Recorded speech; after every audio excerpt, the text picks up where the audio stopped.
Good morning, dear students. Welcome back to another session of online chemistry classes. In the previous video, we had discussed about the covalent bonding and few of the molecules of covalent bonding we had discussed. I think we have discussed up to ammonia, the structure of NH3, and we have few more examples in atomic orbit structure. Of few more examples are given there in the book. We will discuss those few, one or two, and then we will proceed for the notes, that is the writing part. I will ask you, I will tell you what to write in your notebook after the completion of this chapter. Okay, anyway, let's first of all take the carbon tetrachloride. As the name indicates, it's a compound between one carbon atom and four chlorine atoms.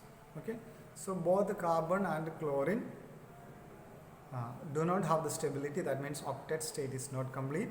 So when they all come together, one carbon atom and four chlorine atoms come together, they form covalent bond, and they all will get stabilized. That is the reason why they are in bonding. Okay, and they form a molecule called CCl4 or carbon tetrachloride.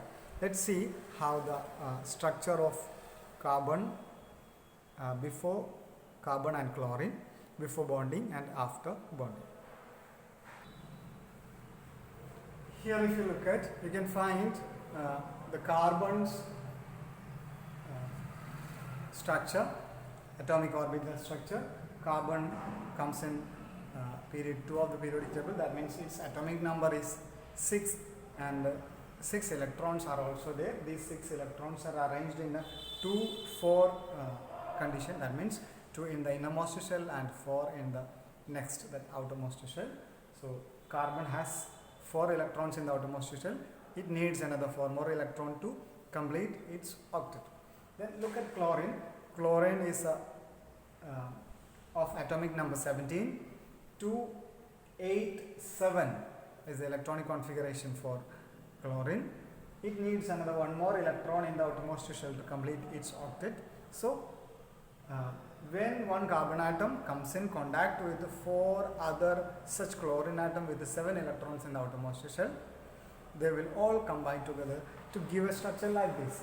In this, if you look at, you can find that the entire shells are not shown, but only the outermost shells are shown. Okay, the overlapping area is clearly visible, I hope. Okay, so here, if you take the central carbon atom, it has 4 electrons of its own, and it has got another 4 electron in sharing from each of the chlorine atoms. So total, the carbon's outermost electrons now amount to 8.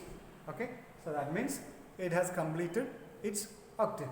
Then chlorine, already it had 7, and when carbon contributed 1 electron for sharing, okay, there is a covalent bond between carbon and every chlorine occurs, and it can be represented like this: C, Cl, Cl, Cl. Okay, this is carbon tetra. 1, 2, 3, 4. 4 stands for tetra, carbon tetrachloride. This is how the bonding occurs in carbon tetrachloride. Okay, and everyone has attained the stability. Now the bonding is between carbon to chlorine. Every bond is between carbon to chlorine, and chlorine to chlorine there is no connection, there is no bonding, there is no sharing of electron. Okay, and to keep this point in mind, the bonding is between carbon atom and every chlorine atom. And 4 such chlorine atoms when comes, then only carbon's valency, carbon's octet is rather completed. And so these all 5 atoms, 1 carbon plus 4 chlorine atom, stay together as a unit, and that is called the molecule. One molecule of carbon tetrachloride. This staying together is because of the sharing of electron.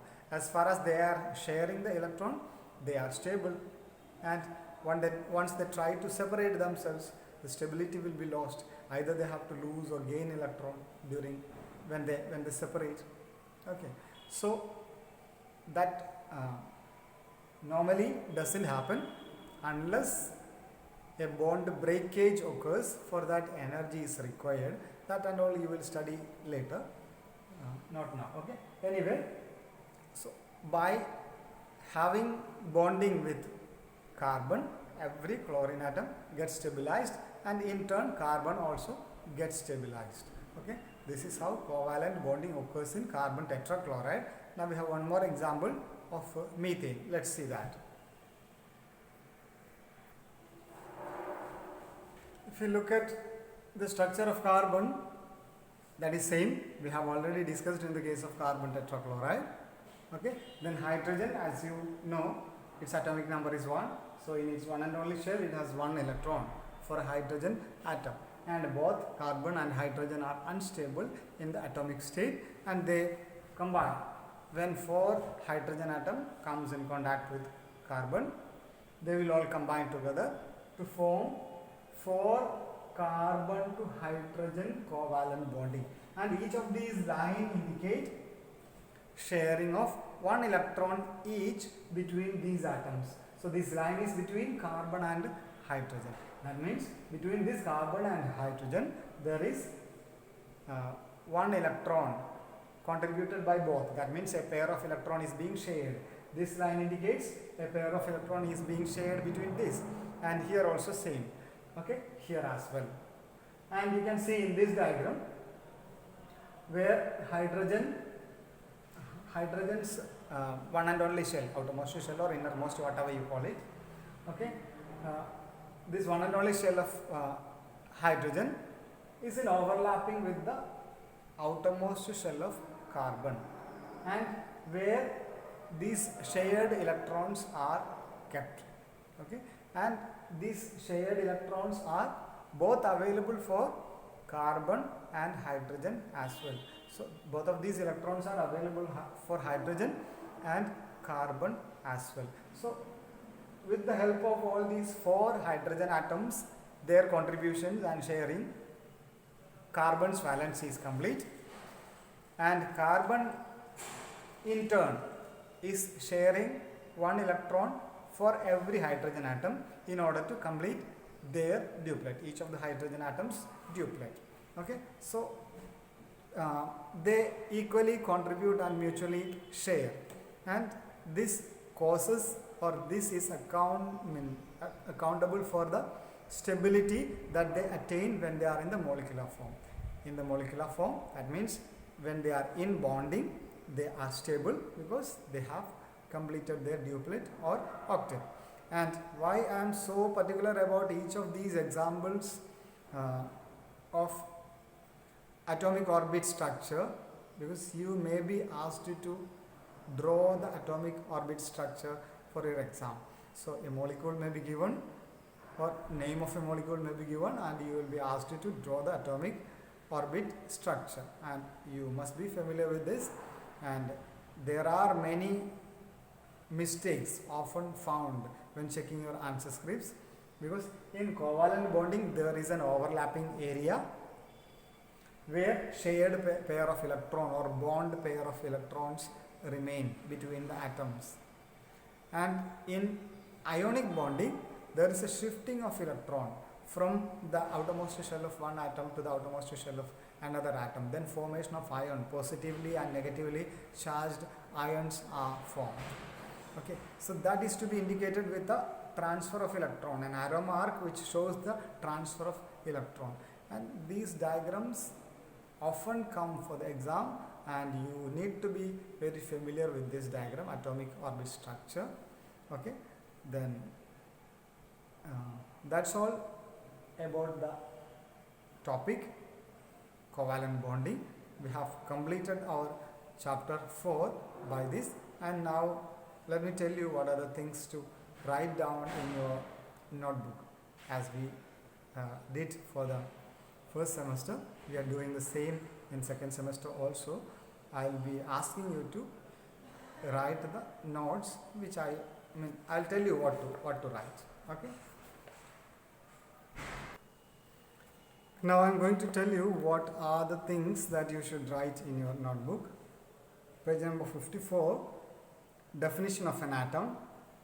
Then the atom consists of, that means the subatomic particles, proton, electron and neutron.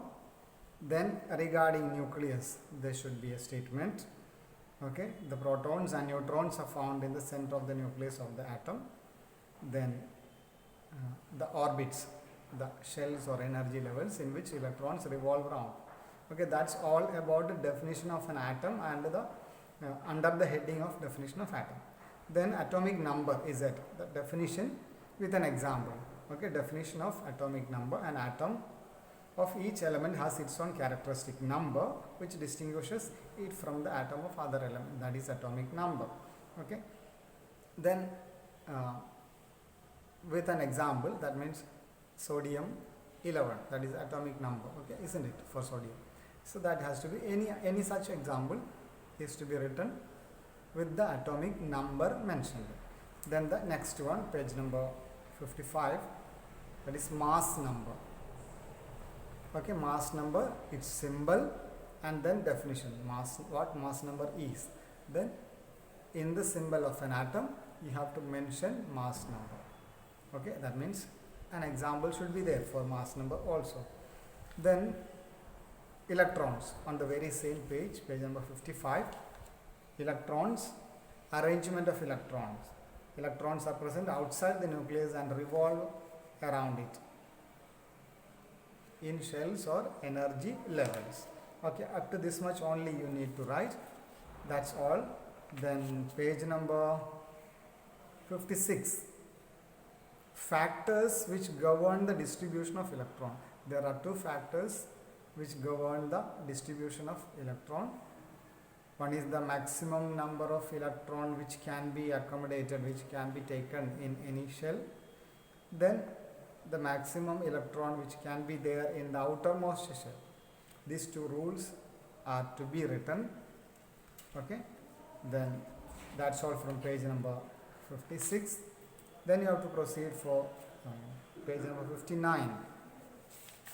57 and 58 are some charts and diagrams that need not to be drawn. Then it's the definition of isotopes. Okay, isotopes definition is given there with one example. You can write the isotopes, either hydrogen, chlorine or anything. You write the isotopes of either chlorine or hydrogen. One example, that's fine. Then properties of isotopes. The statement, isotopes have similar chemical properties but different physical properties. Only that much you need to write. Okay, because everything that is given there in the book you need not to write in the notebook. Okay, so these are some clues or some hints on what is there in the book, and for an immediate reference you may have to use your notes. Otherwise, for the detailed study you have to always refer the textbook only. Then page number 60, noble gases. Okay, there are 3 points given regarding noble gas. Stable electronic configuration. Noble gases have 8 electrons in the outermost shell except helium. Helium has a duplet configuration. All those 3 points are to be written. Then a reason for chemical activity of an atom. Chemical inactivity for noble gases and chemical activity for other elements. And the reason is also given there. There are 2 reasons actually, and both the reasons are to be written. Then octet rule. Okay, there is an octet and duplet rule. There are 2 points, 2 electrons in the first shell, that is called the duplet rule, that has to be written. Then 8 electrons in the outermost shell, like that of a noble gas, okay, other than helium. So that is called the octet rule. Okay, and that both points are to be written in your notebook. Okay, and the rest of the notes I will explain in the next video, because I have taught only this much in the class also. So I want the video to be like similar to what I teach here in the school. So that is the reason why I'm stopping here. Only this much you write in your record, in your notebook, and keep it ready, and whenever you are asked to submit, you may have to do that. Okay, so in the next video I will tell you the remaining notes, and I think we can start the next chapter also. Okay, until we meet again in the next class. Thank you.